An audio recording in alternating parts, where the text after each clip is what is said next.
And we are live with Spot Dodge, a live Nintendo podcast where every single week we react to the latest Nintendo news and talk about the games we are playing. With me here today is, as always, Mary Stowe, social media manager and host at Destructoid, John Frisha, indie developer and managing editor over at The Escapist, Brett Larson, the king daddy dilf of the podcast, Greg Vargas, writer over at PC Invasion and streamer over at Dynamite Giraffe. And then we have, lastly, Eric on the ones and twos, streaming the show live from his supercomputer. Thank you, Eric, for everything you do. You are the master. You are the king, and we love you. Dude, a quickie tonight. Yep. I'm mad because I actually had something to say for once. Okay, let's redo it. He's like, okay, I'm gonna do it. I'm gonna do it right now. All right, hang on. This is my time. Mary Stowe, social media manager and host at Destructoid. How you doing, Mary? I've begun my villain arc. You will all be safe whenever I take over the world. All right, good. I'm glad we are safe. All right, very good. I'm glad to know that now. Yeah, you were just wanting to say that. That's important to know, though. Tonight we're gonna have info. It's true. It's true. Yeah, that one in the chamber. Yeah, she was ready. Tonight's going to be a fun show. We got some interesting topics, like Vanillaware making a new game, along with Mary's trials and tribulations with Fire Emblem Engage and GameStop.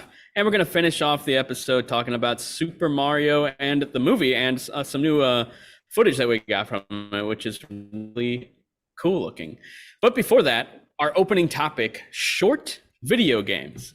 Let's get into it. Over time, the expectation of video game length has gotten way out of hand to the point of excruciatingly long development cycles and video games that are poorly paced, bug-filled, and sometimes just blatantly unfinished. The question is, why are gamers still equating time with value in an industry full of so many soulless, overly padded games?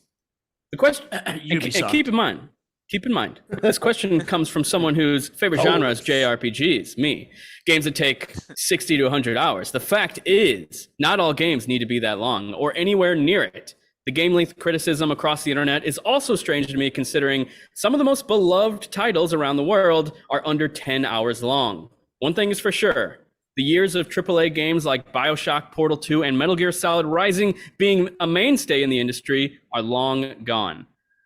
Because nowadays, releasing a game over 20 hours is bound to come with some scrutiny. So guys, that was my little thing that I wrote. I'm going to start opening the show, writing out the opening topic like that, just to get on into it and see what you guys think about everything I just said. And first, I'm going to throw it to Mary. A recent game that's gotten a lot of crap. It's Hi-Fi Rush. It's a shorter game on the short side, even though it's only $30. There was still some complaints and people making fun of it. It's only a 10-hour game and stuff like that. I hate this mindset, and it bothers me because we get so many crappy games that are extremely long. So what are your thoughts on it? And tell us all about it. Of course I saw this on Eel Twitter, and it's I only saw a couple people fussing about Hi-Fi Rush being short, really, but it still kind of brought up this topic of again of short games aren't bad, and me seeing that Hi-Fi Rush can be beat in 6, 8, and maybe 10 hours if you're a slower player like I am. I was like, hell yeah, because I've been playing Fire Emblem Engage. I'm gonna go into Persona 4 next. So 2 very long JRPGs back to back. I was like, crap, I really want to check out Hi-Fi Rush. And then me seeing that it's a short game, I was like, great. I can squeeze it in between 2 JRPGs and be satisfied and be done and get the full experience. So to me, I was like, I'm going to get to play this game sooner than I thought I would. So I'm excited that it's a short game. Yeah. I don't understand people's hatred toward shorter games. I don't know if it's a younger generation who's used to having unlimited amount of playtime with a game that's free. So now it's when you buy it, it has to give you at least 1 hour per dollar you spend. I've literally seen people comment that all the time. Yeah. If I'm gonna buy a game, I at least want an hour per dollar. Yeah. When people equate, the playtime to the amount of money that you're spending. I saw people fussing back whenever Metroid Dread was released. I'm not paying $60 for Metroid Dread. That is not a $60 game. And I'm I would very much argue against that. It is 100% a $60 game, but Metroid Dread can be on the shorter side. I beat it over the course of a weekend. Didn't 100% it, and I ended up going back and 100%ing it, which took a little bit more time because some of those puzzles are tricky. But I was like, I will spend $60 on a game as long as I feel like I got my money's worth. I feel like there was like time and effort put into the game. It wasn't buggy, and like I had a nice like full experience with it. Yeah. And I wouldn't normally bring give us a topic where I feel like most gamers generally agree the amount of time you spend on something doesn't mean it's more valuable. Like if you play a 5-hour game and it's one of the best games you've ever played, isn't it worth full price? A lot of people would say no. And to me, that's not how it is. But you have no idea. I mean, Mary has an idea. The comments on TikTok and YouTube and all this stuff, I'm like, these are real opinions from real people. So I can't just ignore them. I have to talk about it. Doesn't mean they matter. I mean, it's when it seems like it's the majority, I get scared for the industry because these developers are getting more and more pressured. I wonder if it is the majority or they're just the ones complaining. So it sounds like it. I think it's a vocal minority sort of deal here. For sure. Dude, I don't know. It's arbitrary. So much that it's like $1 an hour. Like you just made that up. Like why not 50 cents? Why not 75 cents? I'm glad inflation. Brett brought that up. I'm glad he brought that up. That's when I've seen a lot. The same thing. I had someone, I can't remember who it was, but he literally said, if I'm going to play a game, it should be $1 per hour. Like if I'm going to pay $60, I better get 60 hours worth out of it. Like a 60-hour campaign. Like, dude, you really want to, like games are $70 now. You really want each game to be $70? Like get real with yourself. Come on. Like that's just not. And like it's also kind of weird too. Oh, sorry. Go ahead, Greg. No, I was going to say like, yeah, I think to a certain degree, like, yeah, they're, this game costs this much. I should get, this much playtime out of it. But I think there's a certain point where developers or publishers dictate the price and kind of set expectations as to what the value of their game is. Hi-Fi Rush, for example, is on Game Pass. However, it's also $29. And so like in your brain that says, oh, this is a budget title. It's probably, something about it is deserved of this price. And then, I thought about it more and it's like, okay, well, it's on Game Pass. What a disservice that would be to, offer it on Game Pass and then it be $70 elsewhere. And so I think it's kind of it put Microsoft in a weird position to have it debut at $29. But I think that's like one of the few exceptions is like, how do you define what a dollar amount in value is for a game? And it's subjective to every person. And so it's like, that's why you choose to play JRPGs and get your bang for your buck. But if you're playing Fortnite, well, fuck, you better play that to infinity because it's free. You should never stop playing it. Play it forever. Right. Yeah. You're playing yourself if you don't play it nonstop. I'm also really surprised, honestly. Like when you first look at the game, you're thinking, okay, this looks like a $30 game. But after playing it, I'm thinking like way more time and effort went into this. Like it is such a game crafted with so much love and attention to detail. I'm surprised that it wasn't $70 and then on Game Pass just to, incentivize people to, instead of spend $70, join our subscription service. That's kind of Game Pass's whole deal. So the $30 price point was surprising to me. But also, one thing I wanted to mention about Hi-Fi Rush is apparently it's been in development for 6 years. So it's not some game where they made in the past like 2 years. I didn't realize it was that long. Yeah. That's wild. I mean, not because it looks bad, just because it's a smaller linear game that like we used to get back in the day, back in the good old PS3 days or Xbox 360 days, where like a 10-hour game would come out, be full price, no one would bat an eye. But nowadays, if this game came out and it wasn't on a service and it was just $70, $60, people would be like, what? They probably wouldn't buy it and wouldn't support it. But I'm glad it is on Game Pass because people love the game.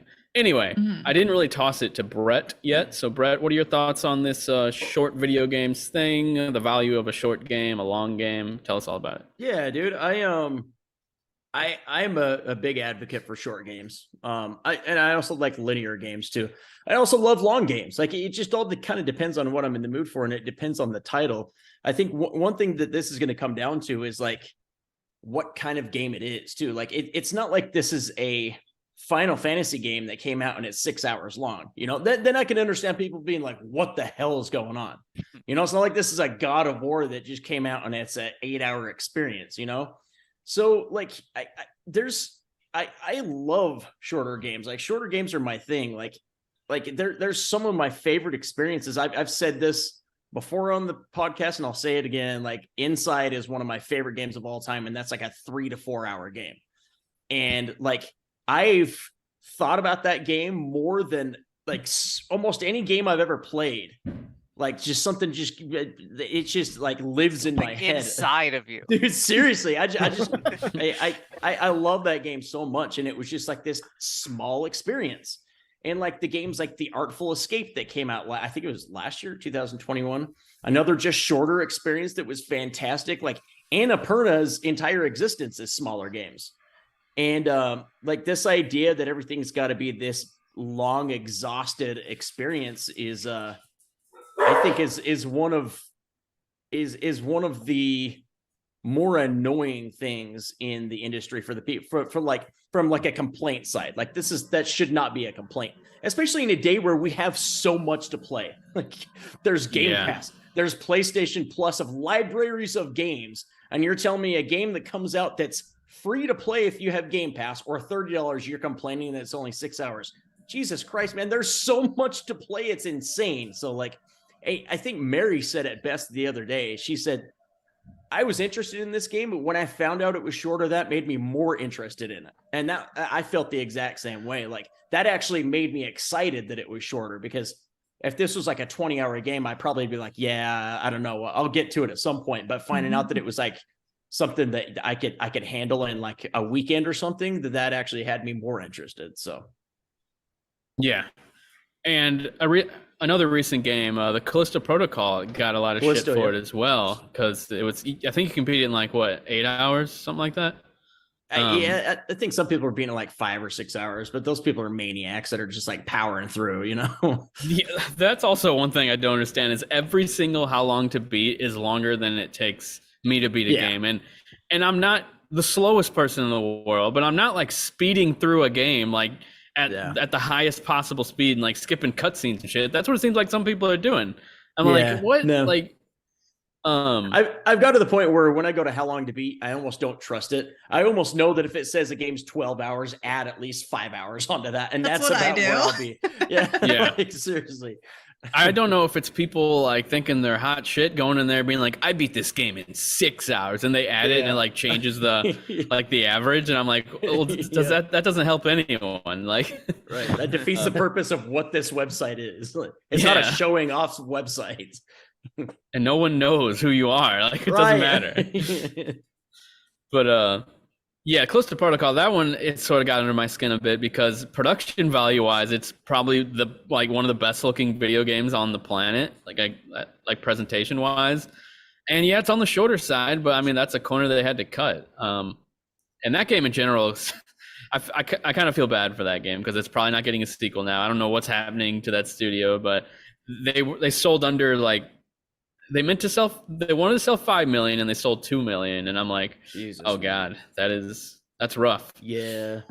But 2 million is nothing to ignore. That's the thing. Like, they could have a franchise on their hands if they built upon this one and then like made another one, made it even better. Like, that's what you're supposed to do. That's the thing that stinks whenever you see like a game that, I don't think it totally flopped, but it definitely underperformed, is you always want to see it get at least one more chance. Because how many times do we see like an Assassin's Creed where it was like good, but then the next one was like, holy shit, or like Watch Dogs was okay, and then the next one was phenomenal, or like how often does that happen? Like where they put a game out and we found out what worked and what didn't work, build off of that, and then that next product is really indicative as to what the series could be.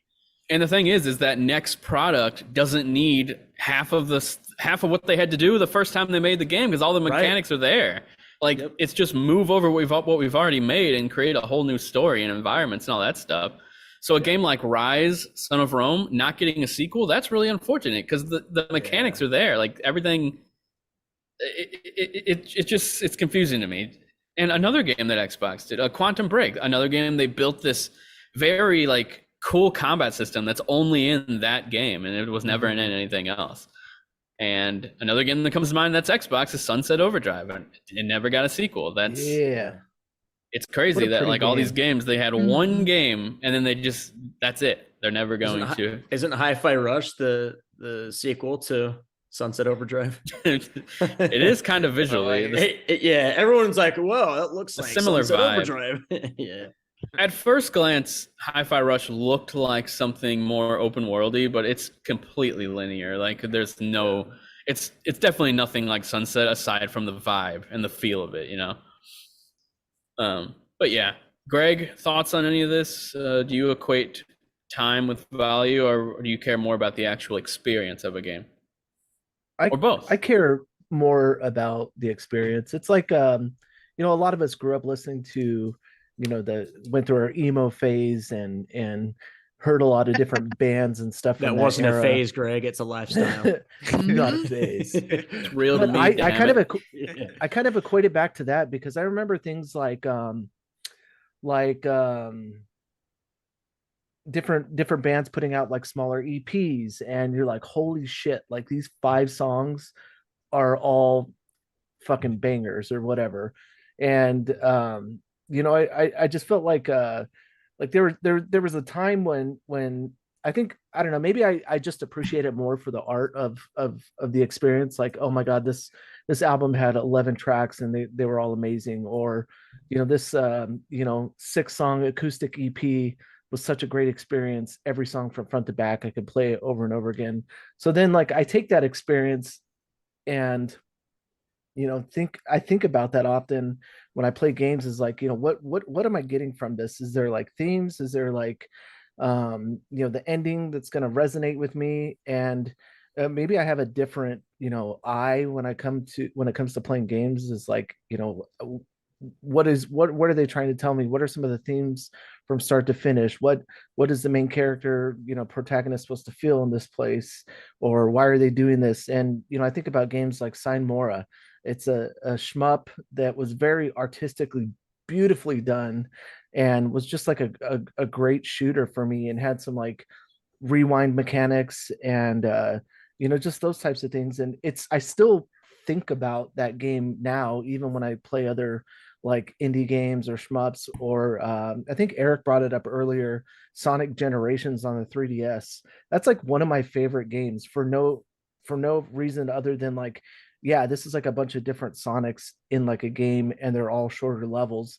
But like I booted it up, I think about a year ago, and just like played through it again for no reason. And I'm like, this is why though. These are the experiences that I want right now. A shorter experience, and I'm appreciating it for what it is, and not why. Like that's so weird to try and equate something to a dollar. You know, like my time is worth $1. Well, shit, that's not much, man. And like, you know, I don't know if it's, but maybe, you know, I thought about that as soon as I said it. Like maybe it is. Maybe these are people working part-time jobs trying to afford the same games that everybody else is playing. And so then I don't know. Want a game to last like 3 months of their life that they can play every time they go. And it's hard because, like I said before, you know, we're getting so many mixed signals from the industry. It's like, oh yeah, you can play this live service game forever. There's going to be free DLC down the road. Or you can be like Cyberpunk and release random DLC and DLSS support and stuff for free at random. So, and I would say that especially for Hi-Fi Rush, it's like never count out. I mean, they have what is it, like $9.99 for the I think it's like the Ultimate Edition upgrade, and like there could be future like clothes and stuff. Yeah, but what if, like you're telling me, like if this is, you know, a hot hit, that they aren't going to include some other story elements to it or add stuff in the future? So I would say like never count, you know, even the short games out either. I miss the days of replay value. A lot of, like most games that come out nowadays, like I will never play Ghost of Tsushima ever again. Not because I think it was a little mediocre, son of a bitch, but because it's so long that it's like I'm probably never gonna play it again. Like I used to replay games all the time, like so many games. I would just replay them, and maybe you guys don't relate with that, but like nowadays, like if a new game comes out, like Horizon Forbidden West, No way in hell I'm replaying that game. That was way too long, way too padded. God damn you. I mean, I played all I keep four calling routes. out Stop Sony coming games. for my games, Brett. Stop coming for my games. I was gonna say, I played all four routes of Fire Emblem Three Houses, so That's a little different because they are different. Like, it's they not all start just replaying. practically the same way, though. Like that's the one complaint is that like that first half of the game is basically the same Until the time jump. Mm-hmm. I just think it's funny if people are like equating it to money, because like we're living in a time where games are cheaper it's cheap, it's easier to be a gamer than ever before finance wise, because there's like these subscription services and there, you know what I mean? Like you can pay $10, $15 a month and have hundreds of games at your disposal. So people are complaining about, you know, the value thing. I just think that's silly because there's so much like back in the day. I used to play, like when I was growing up as a kid or even like a teenager, there was like, I knew I had like 2 or 3 games I was playing, except for if I was going to Blockbuster and renting a game, but like games I owned, I'm getting a game for my birthday. I'm getting a game for Christmas and like maybe 1 or 2 more throughout the year. And it's like, people these days are getting a dozen games. They have unlimited games. It's insane. Right, and like, free it's, So games. is it just crazy. like, at that point, is it just like FOMO then? Like, because you could go get the best value for your buck and go buy a used game, buy a game for $7, play all 90 hours of it. I Go mean, buy it's something weird. on sale for 50% off and get your value out of it. One thing I noticed that I guess we're in the minority because we play older games. Like John just played through every single Yakuza game. Those are old games, but we all play old games when we're not playing new games. And that's one thing a lot of gamers don't do. Like I was reading comments. I think I sent it to Brett. This guy's like, yeah, I just beat something. If something just came out, but I'm not playing anything else until Hogwarts Legacy. I was like, you're not playing anything else. Yeah, like that's weird. You only want to play a new game when it comes out, and then when you beat it, you're done completely until the next new game that you care about comes out. It's like a game has such a small window, and if you don't play it in that window, it doesn't It's exist irrelevant. anymore until Yeah. the next game. Yeah. I wish my guess mind that's- could work like that. I guess that's kind of the vacuum that GameFly, Blockbuster, and all the other rental places left behind is like they offered you a place to go Time machine. rent. Yeah, they offered you a place to go rent a game, play it, and you could return it and be done with it. You know, you spent 5 days with it, and you can play the next new thing that comes out. And now there's no really any option to rent a game. You just have to buy it, or you don't, or you wait. Or you return it and you've racked up so many late fees, you basically bought it and you still don't own it, like I used to do. Yeah. Oh man. That sucks. I still have the where is it?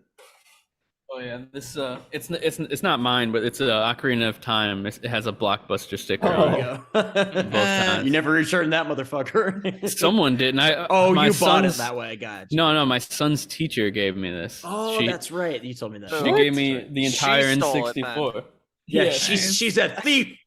Someone in her family stole an entire N64, all from Blockbuster, and never returned it. Man. One of my Xbox 360s has a Game Crazy sticker on it, and it was the demo. Oh Lord! It was the demo one for the store I worked at. And it still Nice. works. No, it red ringed. It's dead. Oh, That's all 360s. They all red wing. Yeah. It's a doorstop. That one up there, I don't know if you can see it. That one up there, apparently, like the last time I used it was like 3 years ago, but it was still working. So it might still work, and it's like one of the OGs. So I'm surprised that it has Wow. not red ringed. dude, You I know watched me- something about the 360s and the failure rates, and they were just 50%. astronomical. 50%. That is insane. Jesus, that's So crazy. bad. But Xbox Yeah. was dominating that whole time that they were able to eat the Yeah. cost. Well, they had a year head start on Yeah, it was PlayStation. huge. PlayStation was Also- overpriced. I'm also not sure about PlayStation's PS3 sales for one reason, and this is a Brett Medlock exclusive. Whatever, Whatever that's worth. exactly. A dollar. Please take it with the grainest, the smallest What's grain. your leaker name? Brett lost. Just, I don't know. So whenever I went to go have my kids, both times, I didn't have them You gave personally, birth but to them. Amanda did. You gave birth to a PS4? What? Listen, I'm not exaggerating when I say every single room at the hospital had a PS3 in it. Do those count as sales? Are you sure it wasn't a dream? Did Sony count them? I'm not sure if Well, those someone count, had to you buy guys. those. Yeah, someone had to buy them. I know, that's what I'm saying though, but someone bought them and gave them to the hospital or something, you know? Yeah, I don't know what's going on there, but I'm saying that's kind of cheating. Does that? I don't know if that counts. I was gonna say, like, unless Sony themselves donated it, but then they would still probably try to figure out how to work it into their numbers. But like, if a nonprofit donated them, they would have had to have acquired them, bought them from Sony or wherever, and then that would have counted as a sales number. Definitely, I think. I think they probably counted. And how many rooms in general are in a hospital? Because that's a lot of sales right there. That's I've never been to the hospital with a PS3, PS4, Dude, PS5. I swear what to God. hospital are you going to? It was mercy by me. They had PS3s under every single TV. I was like, shocked Amanda, too. have as many so kids weird. as you want. Just take your time in there. No, I mean, what's funny is they were blocked to put games in, but you still like went to the menu and then chose like Netflix on there. But I actually brought my PS3 to the hospital, so there was 2 PS3s in the room. That's fun. Because she was in there for. Security tried to stop you when you left. Like, no, this is my They're PS3. like, hey, I brought what it. room were you in? Although someone brought up in the chat that the U.S. government bought a bunch, and I do remember that it was like because of their like quantum computing capacity or something like that. No, I don't know. And then, like, does it count though? That sounds like something from the MCU. What do you? Yeah. Quantum leap. Yeah. Does it? Well, Hey, I love that show. there was that the was a great folding at show. home project where like it was like solving cancer using your consoles and stuff in their downtime. Nobody else remembers that? I don't remember. No. Oh. That It was sounds called awesome. though. Folding. I don't even know what the meant, but it was called folding at home. I'm looking. I it do up. know that Xbox, like you'll randomly see those Kinects out in the wild, like at museums and stuff. How they like? Yeah. So do they get to count those towards their sales? Brett, That's what I'm Medlock? wondering. But I mean, there was like a 1 in the entire city museum, not a PS3 in every single. They still use room. Connect. I've seen Connect. The sensors used for like security and like airports. And exactly. Well, and like So people were weird. like using Glad them they to use it like in make some way. people were using them to like Hey, make those sold 3D good. models. Like you could like Yeah. scan For the yourself mocap? with them. Mhm. Yeah. Yeah. That's true. Yeah, that's what the thing at the City Museum is. It's this thing that like beams down, and then the Kinect motions what you're doing. So when you touch it, it like moves like the hologram that's in front of you. It's actually really cool. Sold mine. I shouldn't have done that. I wish I had one, to be honest, and a fat Xbox One. I wish I had both. But I have one. They probably updated so you can't even use it anymore, right? I'm assuming. I don't know. Dude, Happy Action Theater from who made Psychonauts? I only had like the one Fable Oh, game that was like Connect only. You And, talking like- about the Oh yeah. Deviant. Double Fine, Greg. Double Double fine. Fine. we all Such just had a fun brain game. fart at the same Yeah. Yeah. We all had a group stroke right now. literally. This is why we like short games. We can't stand the long ones because my feet hurt. Anyway, let's we could move on to the next topic. I think short games definitely have a place. I feel like it's totally acceptable for a 6-hour game to sit next to a 100-hour game and be the exact same price, as long as they're both good, as long as they're both paced well. Because and it just sucks because I can think of so many games that I personally would have liked more had they not been paced so poorly and padded and just made longer because the developer felt like they had to do it because of like the type of people in the comments. Like, this game isn't worth it. I don't get $1 per hour. Like, it's just ridiculous. Right. But Plus, maybe they're like, all just kids. If you're really that upset about it and you want to play it, like Wait it's for a going to be sale. half off in like 3 months. So Yeah. just wait. Yeah. Now, our first topic of today. Vanillaware has a game in development, of course, but apparently it's nearly wrapped up, and it's one of Vanillasware's biggest productions. That's pretty exciting, and I feel like a fake fan right now because I still haven't completed 13 Sentinels, and I know John loved that game. Yeah, it's the only one of their games I've played. Oh my god, dude, you I gotta play haven't the played others. any of them. Odin Sphere Yeah. is so good. Yeah, I've heard they're real good, but and Muramasa's really good. Dragon's Crown is really good. I never beat Dragon's Crown because my save got lost, but it's really good. I want to co-op that game with my friend now. Odin Sphere looks really good. I remember thinking that looked really good. Oh yeah. So this next game, I'm not sure if there's any information on. No, just that it's probably not. It's just their biggest game ever, apparently. But like now, I don't know what to expect from them. I used to just think, yeah, they're gonna make a side-scrolling action game. Yeah. But after 13 Sentinels, it's more of like a visual novel / strategy RPG. Sci-fi, yeah. So it's a lot different. So their next game could be even more different for them. But I think that they put themselves on the map even more with 13 Sentinels. It won a lot of awards and stuff, and it sold really good, I think. Isn't that like a pretty long game too, like 30, 40 hours, something like that? Probably, yeah. 30, 40 John? hours, that's it. Yeah. It better have been $30 or $40. Yeah. Max Yeah. right now. Time is money. I don't even remember how long I spent on a playthrough of that anymore, but like, it felt like a good length. Like the prologue goes on for like, I forget, like 3.5 hours or something. Like it has a really long startup, but once it gets going, it's going. But Not to revert back to our last topic, but like there's so many. I asked how long it was for a reason. Like there's so many games that are like 30, 40, 50, 60 hours. They're like, I don't know, did someone just get buzzed out of their cell in jail or what just happened there? That's what it sounded like. It's the president. That was my dryer going off. So sometimes it's like refreshing to have a 5 to 8 hour experience when there's so many like 60. Like I just beat The Witcher, amazing game, but I felt like it took me fucking 3 months to beat because it was so big. So it's like nice to be able to have a game that you can beat in a week, or at most like a couple weeks. So, anyways, not to revert back, but thankfully, I feel like a lot of long games, maybe not like most, but like a lot of them understand, yes, this is a long experience, but we promise you it's going to be paced very well. You're not going to get tired of it. Like I think like Persona 4 and 5 do that really well, even though they're extremely long. I think they are paced pretty good. And you might take like a few months break and then come back, but like it's still like really solid. And I think The Witcher 3 was also paced really well. No, it was, yeah. But yeah. Now let's get on to our first real topic because I skipped it on accident. Fire Emblem Engage. Me and Mary have played more of it. I finished it before Mary. I cannot believe that. I got distracted with other things, and all of a sudden you were like ahead of me. I was like, wait, and I realized like how little I'd been like playing the past few days. I was like, crap, like I need to dedicate more time to it.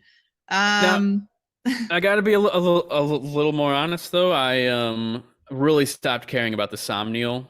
Like I was never there. I always just went in, bought some things, and went right back to the gameplay because there's just nothing I care about there, except the frickin' support conversations, which none of them really paid off in any significant way. Did you ever find the cave?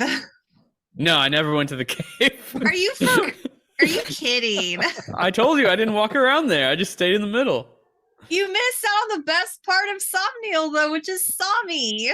There's no way he's the best part. Not looking like that. He's cute. Oh my gosh, we're gonna fight. What is he? I gotta see. What does he look like? He's just like a cute little like white and blue puppy. I told you I was Brett purposely hates cute going to things. never find him just to make you mad. Don't you guys know that Brett hates adorable things? Like Rick's daughter from The Walking Dead. He hates her. He said she's ugly. She's adorable. Oh yeah, she's yeah. a He's cute the little girl girl. from The Last of Us. I forget. This is the person No, who I hates said children. her acting wasn't that solid, but it's gotten better since the first episode. Anyway, but you might be thinking of Toad. I said Toad is not cute. Nobody thinks Toad is cute, but then you guys were like, Toad's cute. I'm like, what?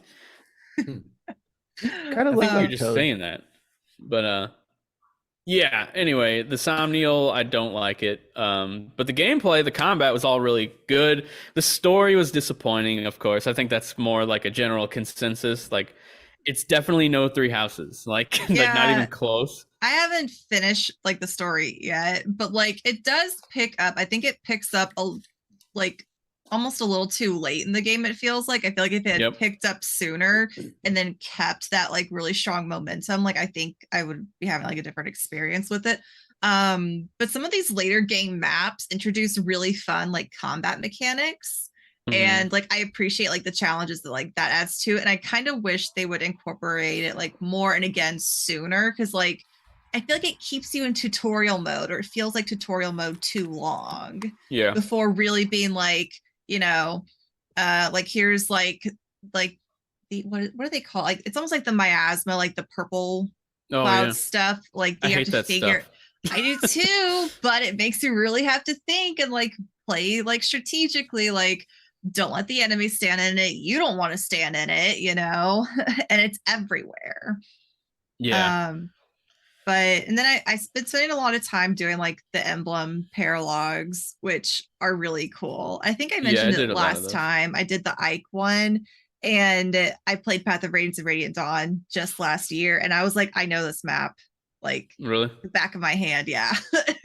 Wait, so it was like a throwback map? Yeah. I didn't even know that because I didn't play any of the other games. So that's really cool. That map, I think all of the maps. I mean, I'm gonna play more Fire Emblem this year, so I'm gonna get to compare. Like, is it a 1-to-1? Like the Byleth one is practically a 1-to-1. You know, from what is it, like the throne room and Three Houses? I didn't even notice, to be honest. Did you do the paralogs for the emblems? I didn't do all of them. I skipped a few, but I did do anytime I like was passing one. Okay. So yeah. Yeah, so you're the guy on how long to beat. Yeah, I gotta be 18 hours. This 40-hour game. But overall, like I'm still enjoying it. But what were you saying? Oh god. The story though, like you were saying though, I'm not sure how far. How far are you? Chapter 20. How far? 20-ish. You're in the home. Okay, stretch. I think you're about to hit the better stuff in the story. Well, here's the thing, and I'm gonna. She's almost done with it though. There's 26 chapters, so like the last 5 is like the more good stuff. But this is minor spoilers, but I really don't think you're gonna care, Mary. Okay. I don't think you're gonna care. I don't know. I promise you, you're not gonna care. I'll decide what spoilers you care about. Okay.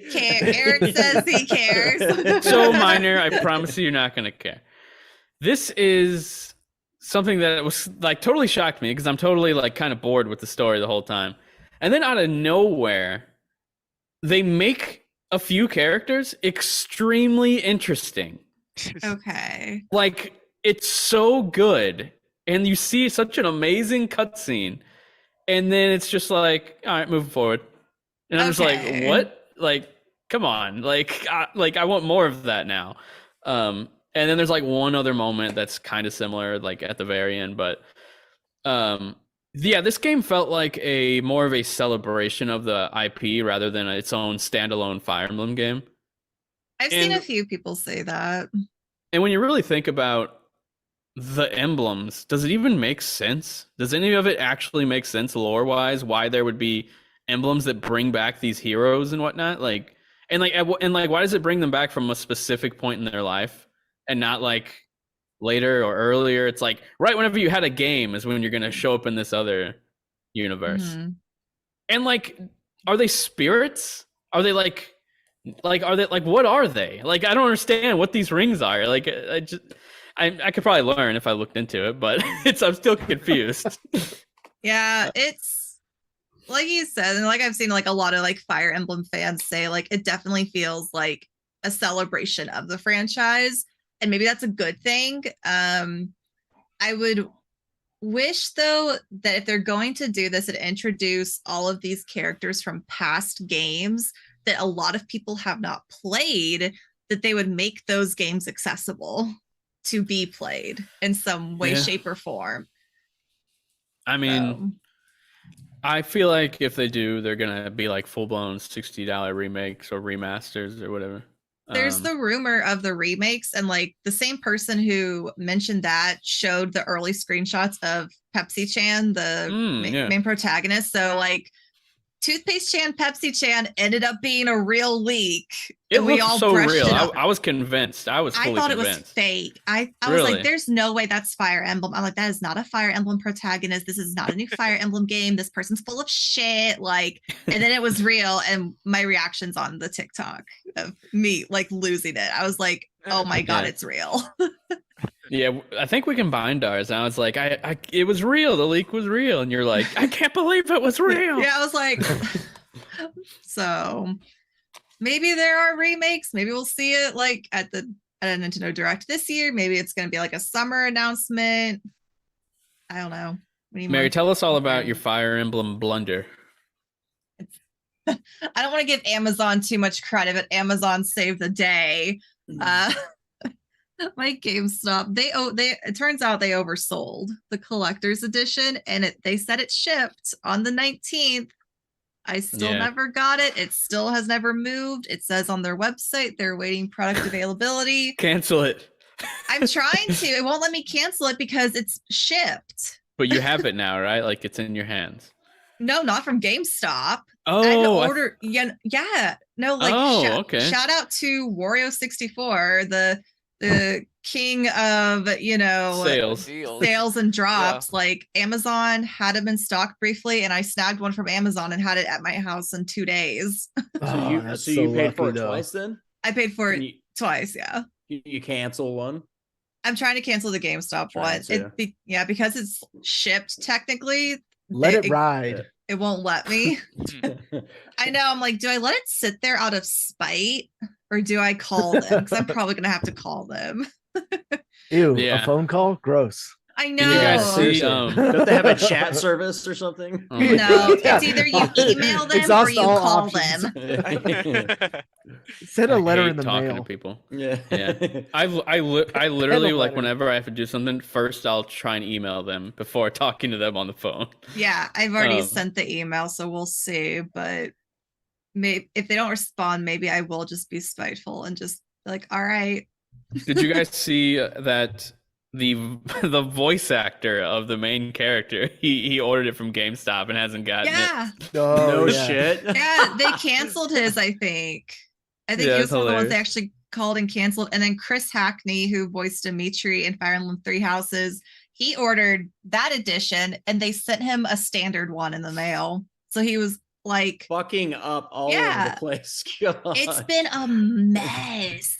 Like, and he was like, this isn't even what I paid for. And they wouldn't let him go to a store and return it. They were making him ship it back. And he was like, why can't I just go to a retail location and give it to them to sell? That would be too easy. I'm sure there's a fan out there. Easy. I'm sure like he'll get hooked up by like a fan who's like, I have one out here. You can buy it from me. Because he's the main character, like he deserves a copy. But can you imagine? He's like, do you know who be on their best behavior? Like they should be fulfilling these small orders and then allowing exchanges. I mean, like, come on. Yeah. Brett was about to say it. Brett was about to say it. I love. He like went into a GameStop. I'm on the cover. Yeah. I deserve one of these. Do you know who the fuck I am? But like, why didn't they just send him a copy from the developer? Yeah. No. Yeah, that's just like. All I know is I'm panicking about my Resident Evil 4 remake. That's the last thing I have pre-ordered at GameStop right now, and oh god, it's never coming.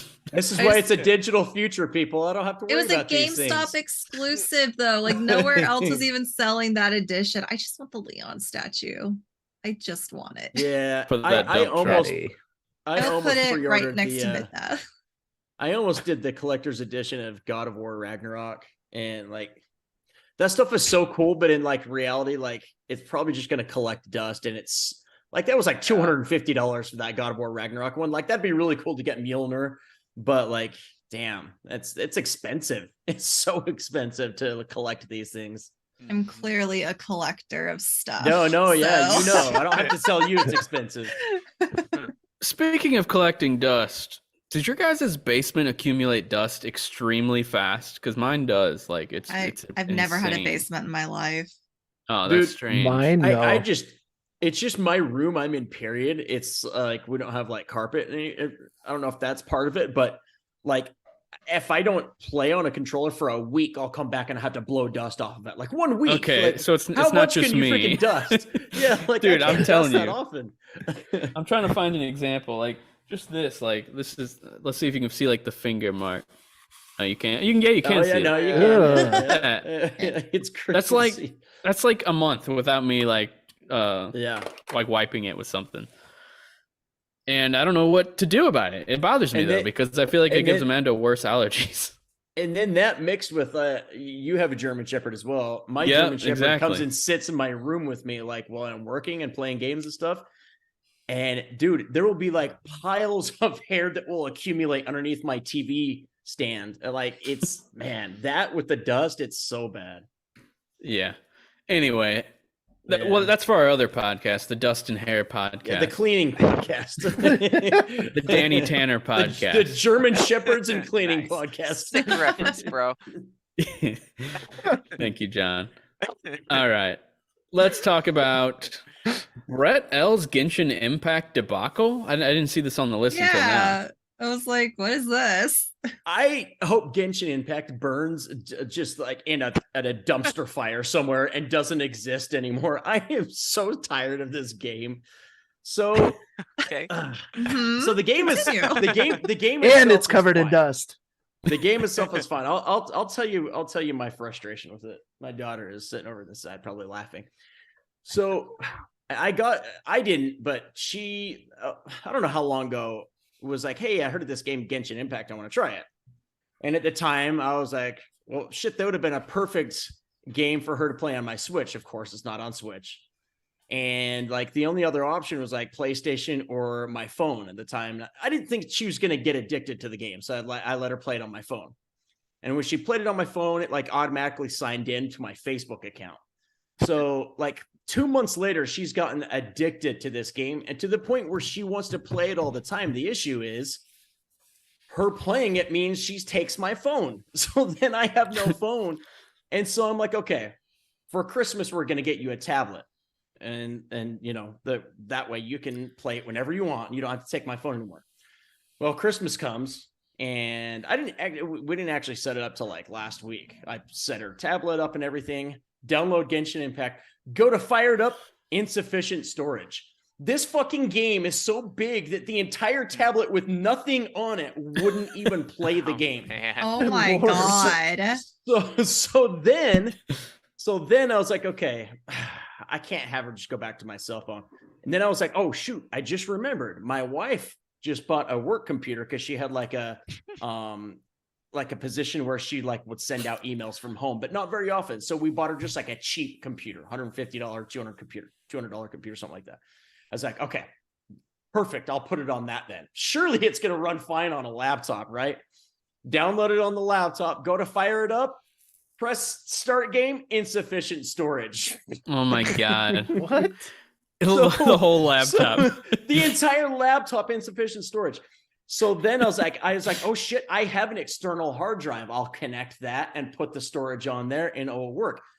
It actually does work. However, the game is so big that little laptop can't handle it. And it's so like laggy, like you would turn and it would just go like 2 frames per second. Like, so she can't play on that. So now it's back to my phone. Get And I was this like, girl a the only damn iPad. Come the on. only other, I know, dude. Well, the only other option is this is the last option. The only other option, I was like, she can play it on my PS5. Go to the PS5, downloads perfectly on that. Insufficient However, space. no, the storage is good on that.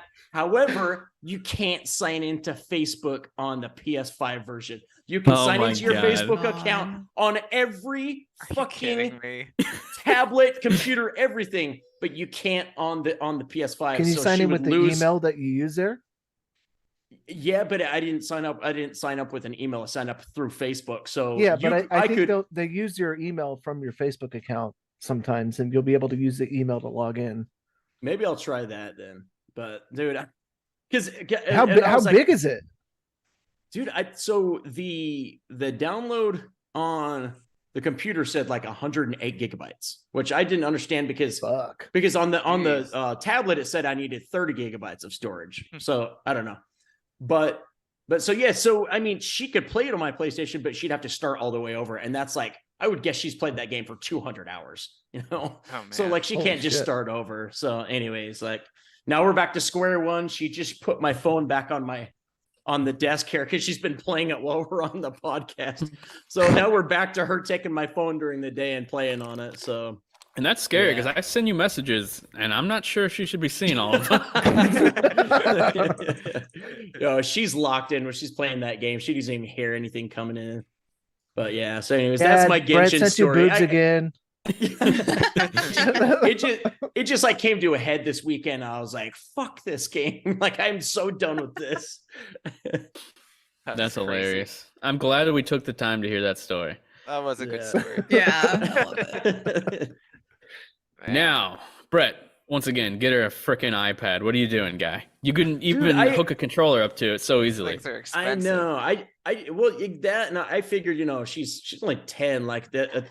Like a tablet on the cheaper side is all she needs, and sure enough, I guess I always go iPad. I don't know why. Like it's the more expensive ones, but I feel like truly you're getting your money's worth when it comes to kids because they are more powerful than your typical Android tablet.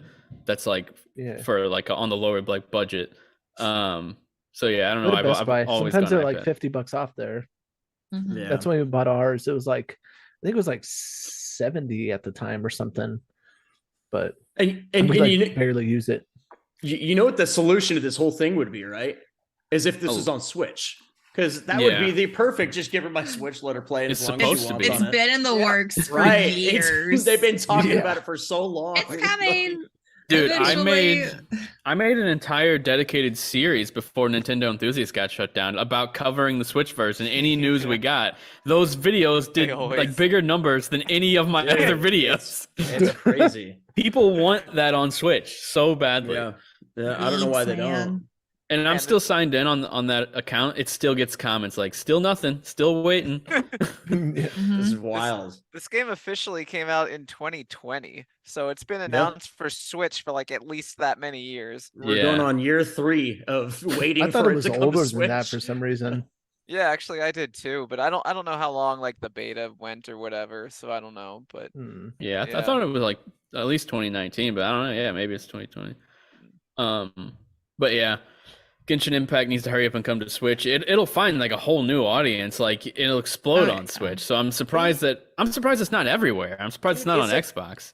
Yeah, it's like the perfect game for Switch. It really is. Like it's even a perfect game for mobile, to be honest. Like it just works handheld. I would say get her a Logitech G Cloud to play it, but I downloaded on that and it cannot run it at all. Are you serious? It struggles. Oh my dude, that is nuts. Wow. What is like? It's like this game is so. Why is it so hard to just play? I guess this kind of explains why it's not on Switch then. Yeah, it's probably hard to run on it. I mean, it runs on my iPad just fine, though. I don't know. The mystery has stinky been solved. Switch.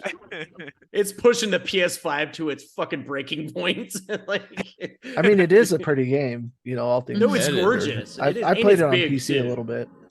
Yeah, it's gorgeous. It really is. Are the PC specs crazy for it, Greg, or are they really low? I don't remember. I was gonna say that too. Maybe try and put it on the laptop at like the lowest settings possible. Yeah, maybe. I wonder if maybe when I tried it on G Cloud, if I was on higher settings than I should have been. I'm not sure. I just immediately uninstalled it though because I was like, this is pointless. Eric says Logitech G Cloud is a streaming device not made to run heavy games. No, it's not, but it can run some games. I mean, the PC specs for it are pretty. I wouldn't say on the low end, but they're not. They're probably about mid tier. Okay. Yeah. A decent processor, 8 gigs. Well, at least a minimum of 8 gigs of RAM, which is. Is it on Mac? I'm curious now. I think so, wasn't it? I don't know. I don't know. I might have to see how my computer runs it. I know. I was like, maybe I'll recently new one. Download it on Mac. Wikipedia doesn't mention Mac. Okay, never mind. I got Android, a new Mac iOS, book. Windows. Okay. Damn it. I wanted to try it on here just to see. A new MacBook courtesy of Enthusiast Gaming. And then they sold us. That's right. Yeah. Now let's get Yeah, you got to. that.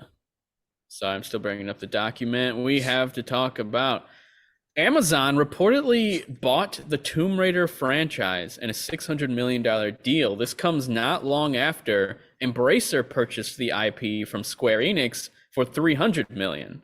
So they may have doubled their profit selling it off to Amazon, but as of right now, it's still a rumor. Yeah. Yeah, I don't know. Like, I never thought of Tomb Raider as being worth $600 million. That's how much I believe that's close to, maybe it was 800 million to what Sony paid for Insomniac as a whole. Right? Or no, was it 300 million? It was something crazy, like super low. Sony buys Insomniac. I'm just trying to figure out why so many people 229 million. It. Jeez. Wow. Insomniac has such paid, a deal. They've paid dividends like insane times over by buying Insomniac too. Wait, Mary, I'm sorry, repeat what you said. No, like if like this rumor turns out to be true, like I'm just confused why companies keep buying and selling it. Like people want to have it and they're like, never mind, I don't want this anymore. I'm like, Yeah. Tomb Raider's a good one to hold Tomb on Raider's to. big. Yeah. Yeah. Yeah, Like, the IP in general, TV, movies, video games, card games, toys.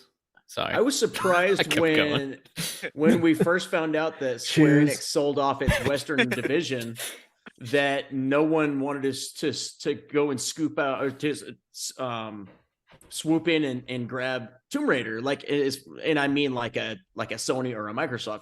And the Sony made sense because they've got Uncharted and it's like a pretty similar game. Yeah. In terms of like gameplay and kind of what they do, what it's Tombs based on, rating. that kind of shit. Rating stuff, finding treasures, that kind Tombing. of shit. But so it kind of made sense. They're like, well, we've already got our Tomb Raider. But like it seemed like to me, especially because like that Rise of the Tomb Raider, was it Rise or Shadow? Shadow of the Tomb Raider came out as a year-long exclusive for Xbox. So it almost kind of Rise. Was it okay? Just keep saying it. So it almost kind of seemed like that would have been a perfect home for it. You know what I mean? Like I'm kind of surprised they didn't try. Brett, I think they probably would have, but they get their hands are tied. Up. Yeah. Yeah, that's true. They're wrapped up in the Activision. They would probably love to That's have Tomb Raider as a full-blown IP. Maybe Apparently no the publisher price knows what to do with it. I feel like somehow the numbers that I've heard that developers get from Xbox for these deals is like really high, like abnormally high. So I feel like Xbox has gotten like taken advantage of multiple times. Like they paid so much to have Rise exclusive, and I guarantee you it did not pay off. Oh, and poor Microsoft, the highest grossing company in the entire world. Yeah, but the Xbox division, that money is, that's bad. I know. Like no, I'm just joking. Hey, Brett Larson, your Sony bias is showing. Dude, I uploaded a video today talking about Resident Evil 4, and someone says you're biased for Resident Evil 4, and I'm like, yeah, I pretty much just said that. You said it like separate. You said like 2 or 3 times. This is one of my favorite game of all time. Like of course I'm biased. What are you talking about? I was surprised by that comment, but yeah. So yeah, this also comes off the heels, hot off the press. Apparently, Amazon has a Tomb Raider TV series in the mix over on Amazon Prime Video. Well, more than that, they just announced also they're doing a movie. Oh, a Tomb Raider movie too? Yeah, at Amazon. Is it connected? That's confusing. So according to the sources, whoever the sources are, like they're looking to do like a Marvel style like connected universe. Oh God! Because like, now how much can you do with the Tomb Raider world? Amazon now has a TV show, a movie, and they're publishing the video game. So they're doing all 3. Yeah. So it's probably true. I just don't know why they would keep it under the wraps like this. Yeah. It makes sense to do that, especially like seeing like how much is paid off for Sony with The Last of Us. Like after The Last of Us came out on HBO, the show, the sales of like years old games went up like 200% that first week. Like, so it's pretty, I mean, putting those things together and like what is that, like the synergy of those things working hand in hand makes a lot of sense. The thing is, though, Brett, is the things both have to be good, and that's the hardest part. Of course, yeah, of course. Yeah. Like, have they mentioned anything or said like who would be creating the shows or movies, like director wise? So the person who's actually writing the TV show is Phoebe Waller-Bridge, I think her name is. The person who created I did see that. Fleabag. Yeah, Fleabag. She's not Have actually. you watched that? That show's pretty damn good. She's totally not actually acting in the show, or at least she isn't yet, but she's writing the thing. Why can't I think of who she is? She has no involvement in the movie. You'll recognize her. If she was the writer on Fleabag, then okay, yeah, I kind of have some confidence. Oh, the wit and the humor in that show is like just quick, snappy. There's like these like breaks where she looks into the camera and like kind of breaks down the scene, and like I don't know, it was just very smartly done, and I shouldn't like that show, but I watched like from start to finish and wanted more, oddly enough. But I don't know, I kind of find it weird to picture her writing a Tomb Raider movie. Yeah, well, TV show. She's not doing the movie. Or TV show. Who's doing the movie? Do we know?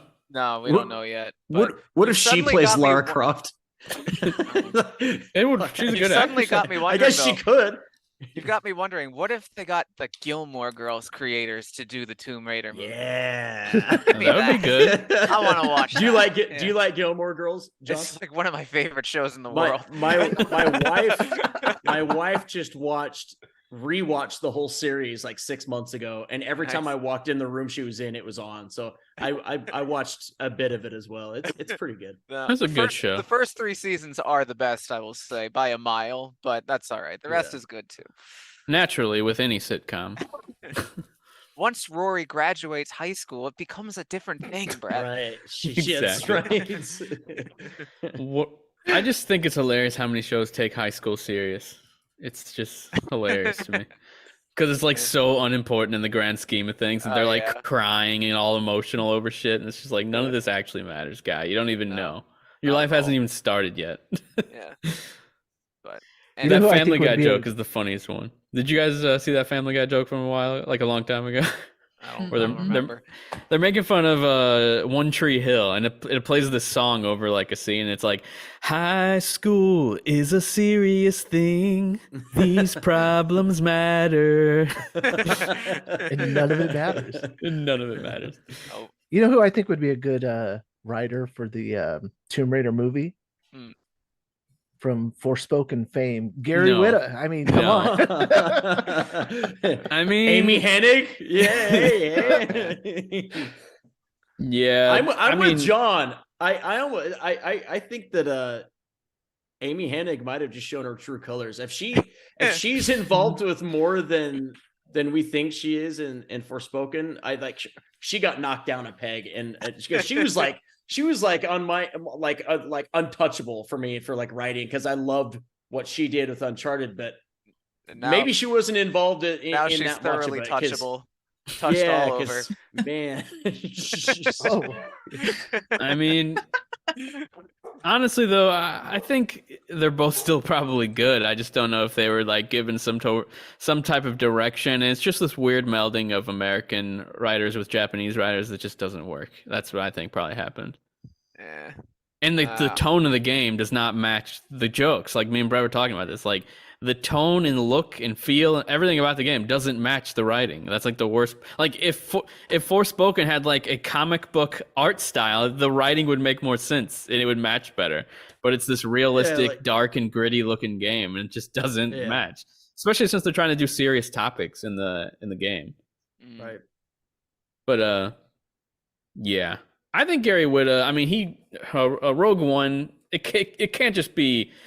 Oh wait, no. He also did the Book of Eli. Like he's got some good stuff, but also some bad stuff.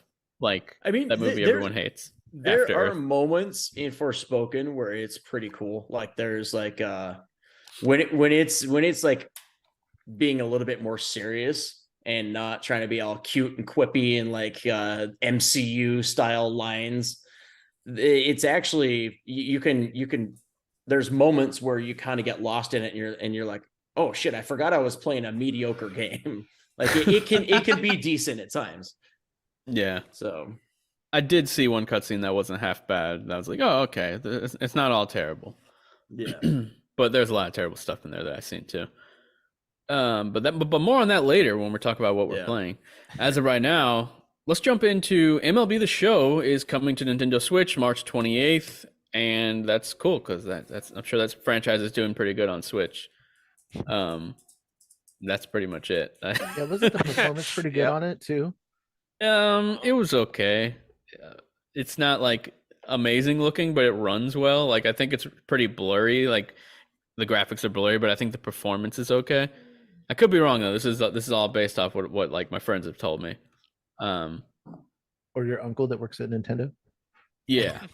Well, I'm just excited to play the cloud version of Hogwarts Legacy when it comes out on Switch. Gross. You really think they're gonna announce a cloud version? I don't believe it's coming until I see it running, and it's not a cloud version. I don't believe it. Guys, you know what I'm kind of scared of with Hogwarts is that it's going to be a Forspoken situation where it looks good in all the trailers and stuff, but the actual game's not going to look as good as what we've seen.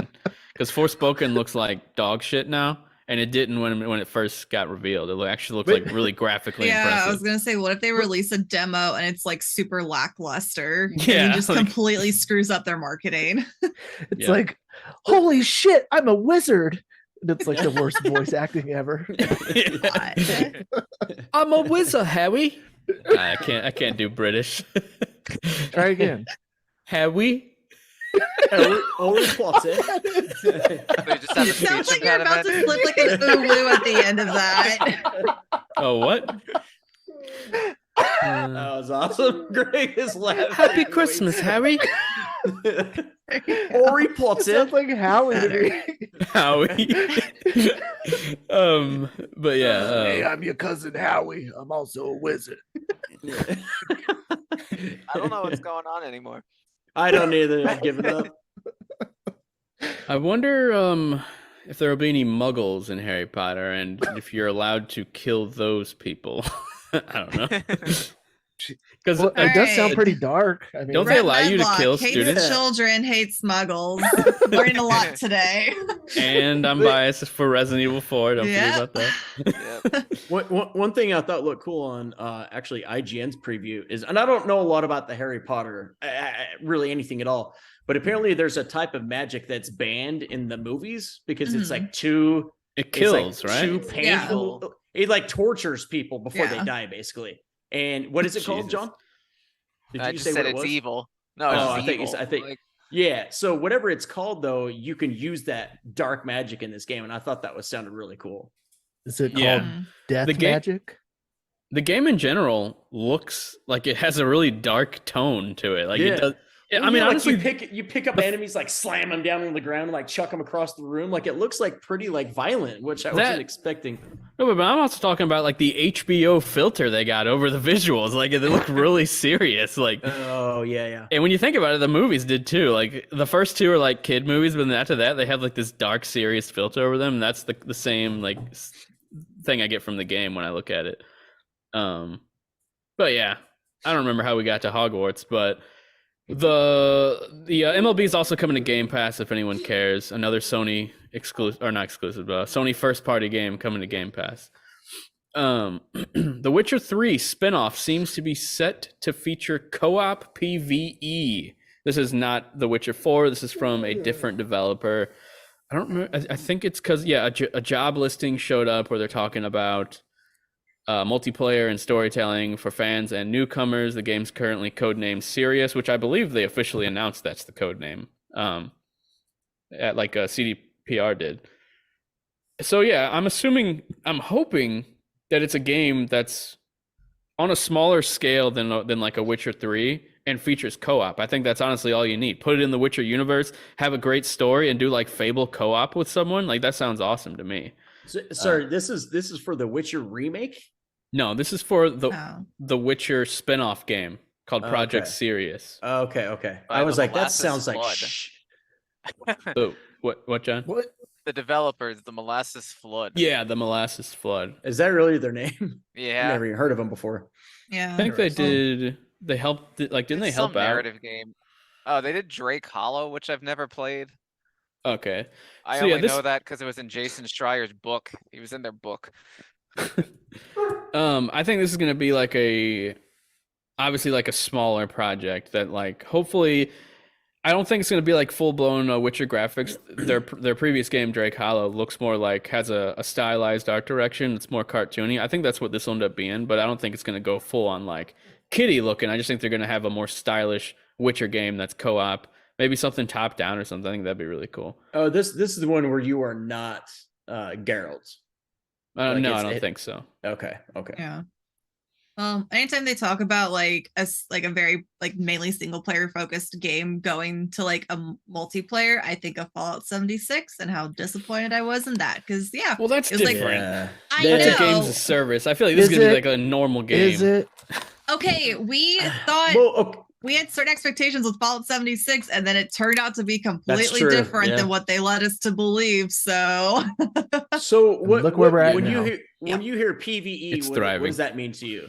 Like, I what do you- picture a 10 to 15 hour story campaign with one friend, and you're going through like trials and tribulations of like different level design and stuff. Something like Gauntlet as a random example, like something like that on GameCube. That'd be dope, actually. Like it's It- top down. Like that'd be cool. Yeah, like a more like a camera angle like Super Mario 3D World. Like that's what I'm envisioning. Like camera Oh, like placement. what was it?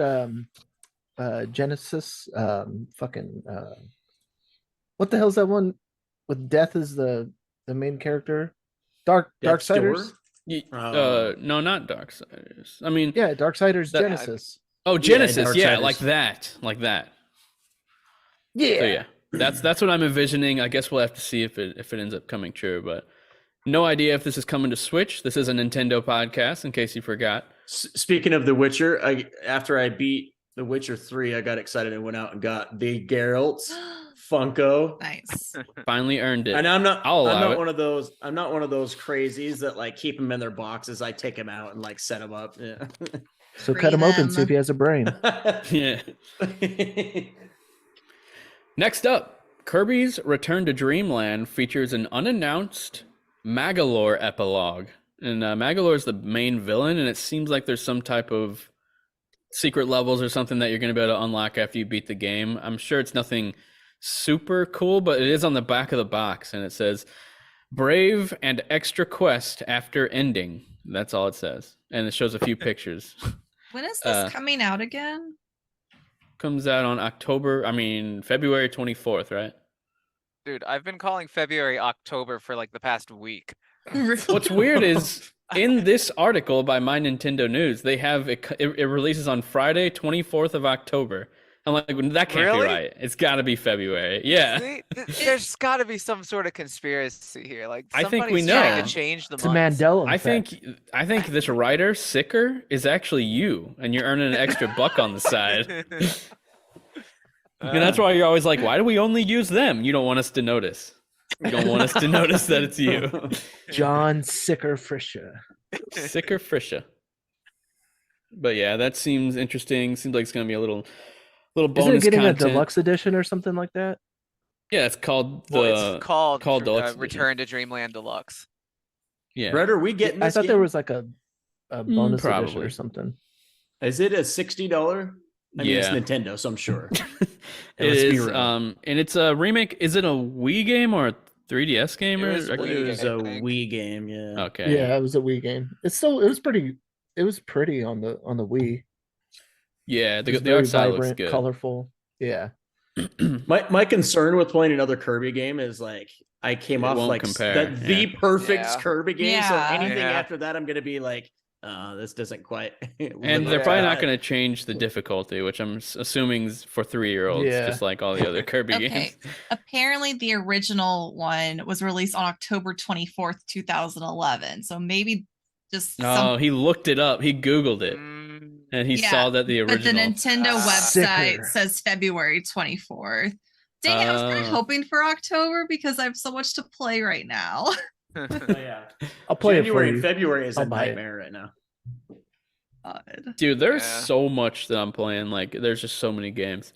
Dead Space, freaking amazing. I'm excited to talk about that. But yeah, that's oh wait, no, one more thing. Did you guys watch the new clip for Donkey Kong in the Mario movie? Yeah. Did. See it. Brett That was didn't kind watch of it, a- of course. I That was couldn't. kind I of tried. aggressive to have Donkey Kong say "time to die" or whatever. Yeah.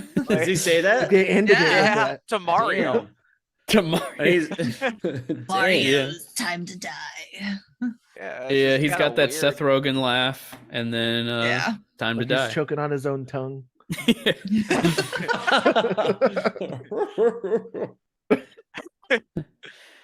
Yeah, it was pretty cool. That's all there is to it. But I don't we're know. running a little I low didn't on want to time, see any so more let's. trailers for it, and that just like was shoehorned into my social media feeds, and I was like, no.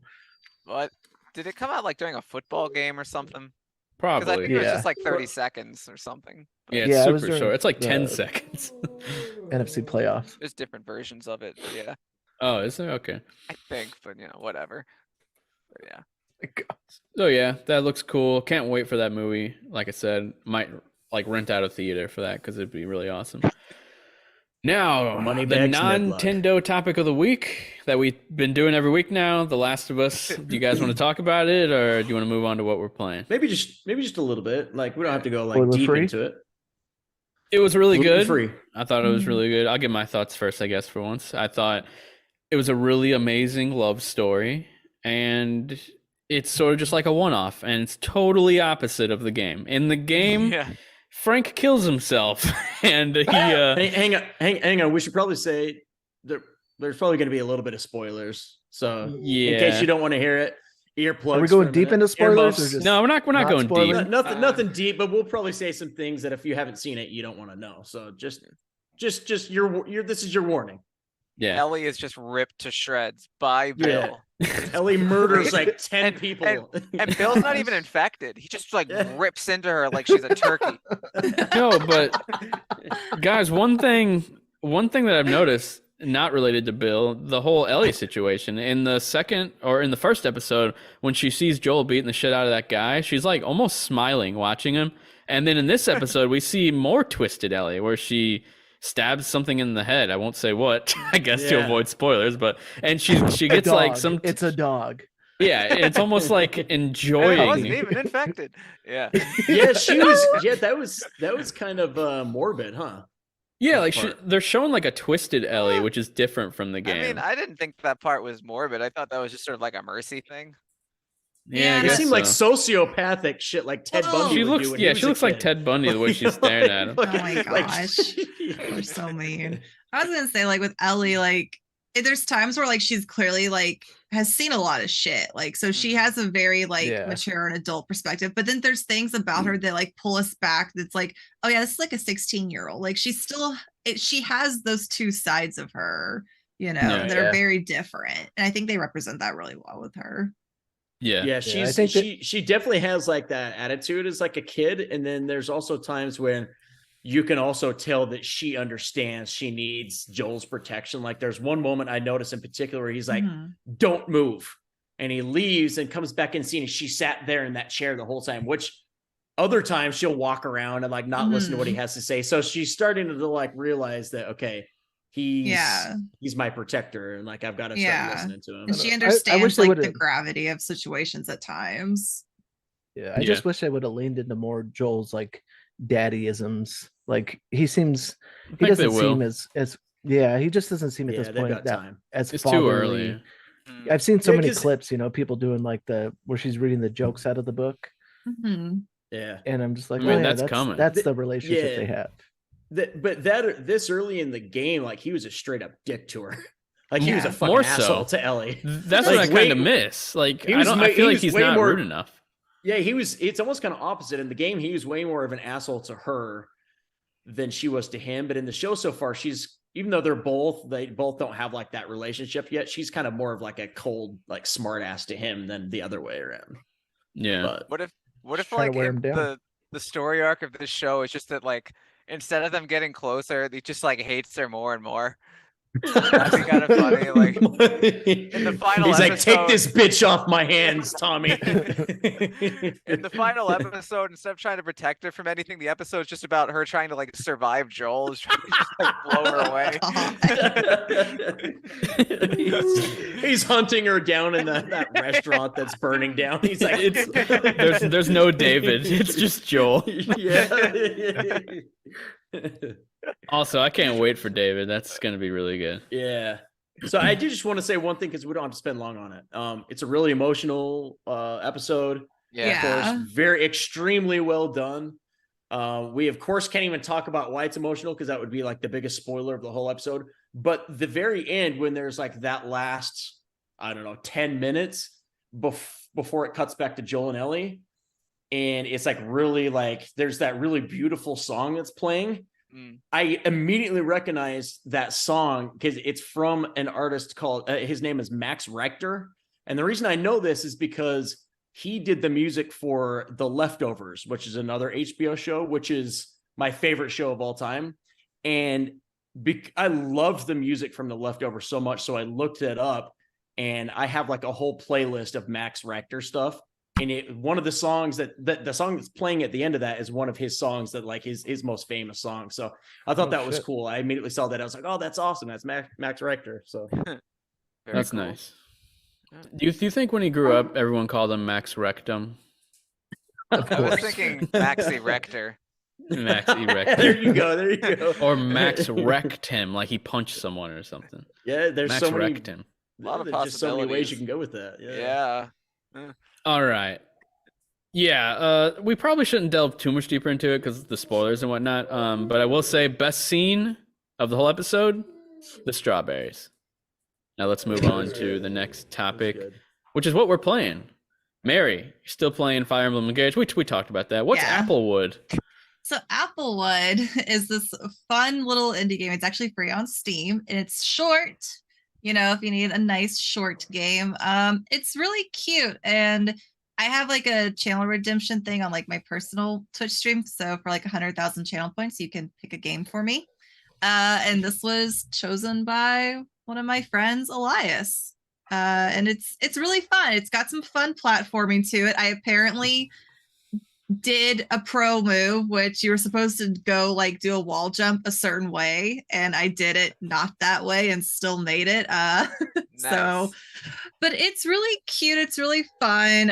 It takes place like with, you know, there's like a forest and there's the apples, and then like something happens and like the forest is in danger, so now you're on this little journey to go like save like this village of critters. But it's a really cute, the music's really good. I got a little lost, but I was like, you know what? It's fine because the music is great. So I highly recommend it. And like I said, it's free on Steam. Go check it out. Nice.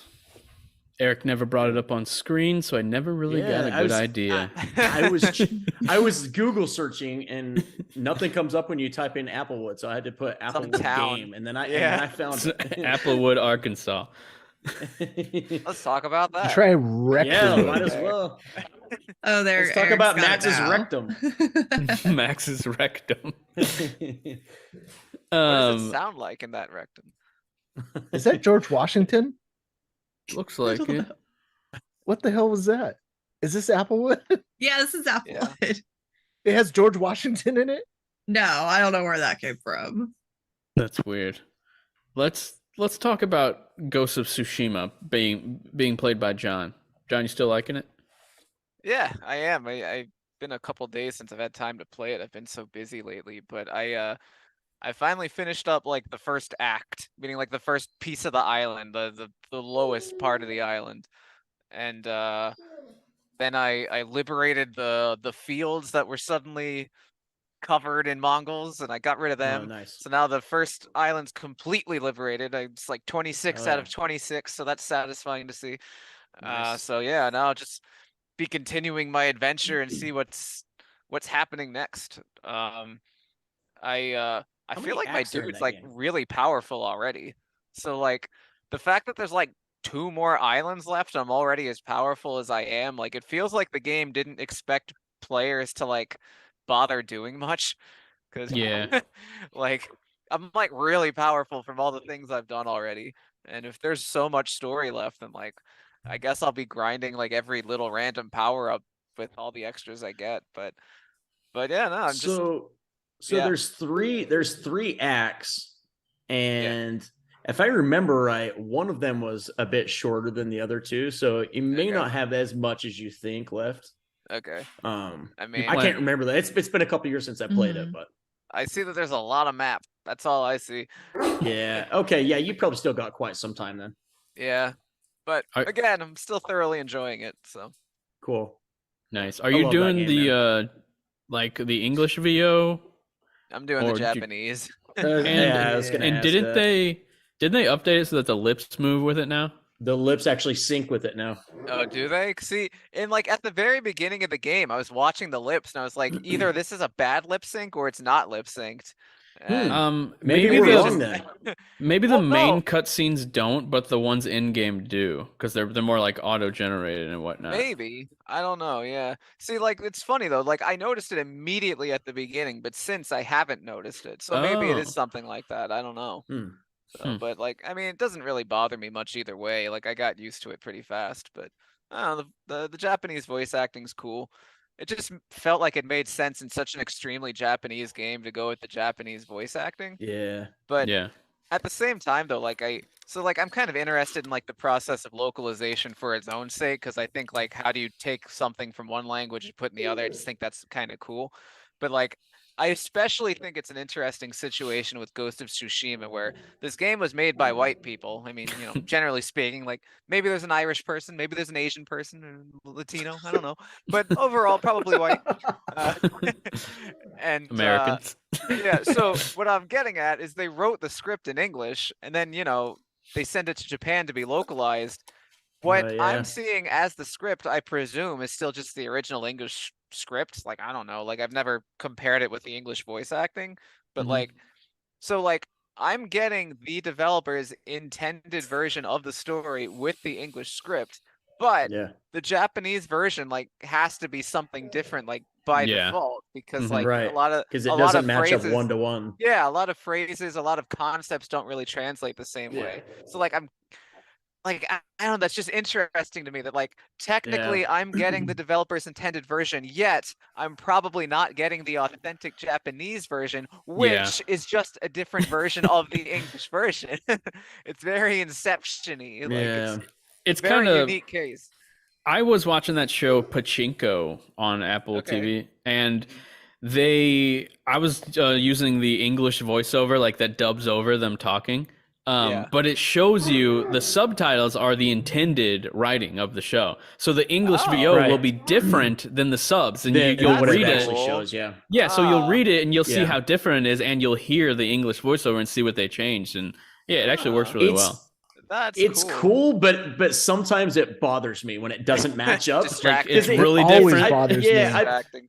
I've watched a few like Korean shows and movies in the last year or so, and I do the same thing, Brett. And yeah, you're right. Like sometimes it will like they'll say a line, and then it will like there will be like the words of what it's actually supposed to have said, and it like it essentially means the same thing but said in a little bit different way. So yeah, it's kind of weird. Right. But usually it's because they're trying to match the mouth movements Sure. of Yeah, Right. exactly. Yeah. Right.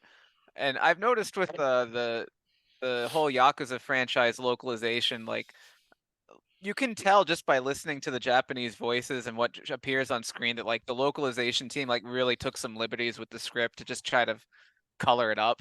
Because like there's like 100 times where the same Japanese characters will respond to something with like, eh. And it's like with like the English do like 25 different versions of what that's supposed to mean, and you're just supposed to go with it and pretend that that's what they said. Yeah. But yeah, it's like whatever. Yeah. It's all about the fun factor, I guess.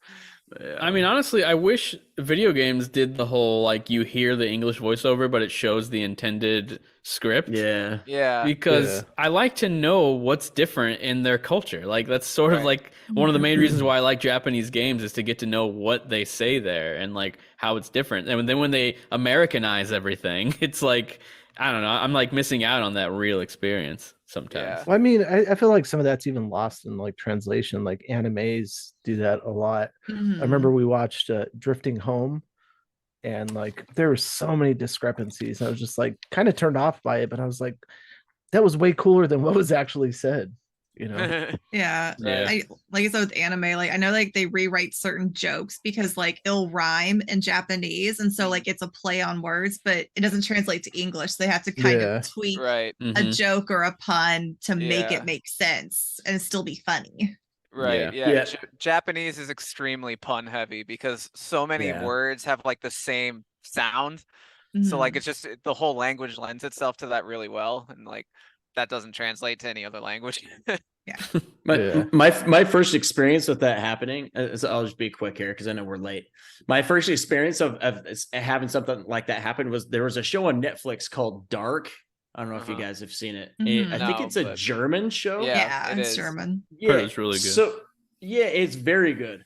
But it would be the same thing where they would say something, you would hear it, but the subtitles would be a little bit different.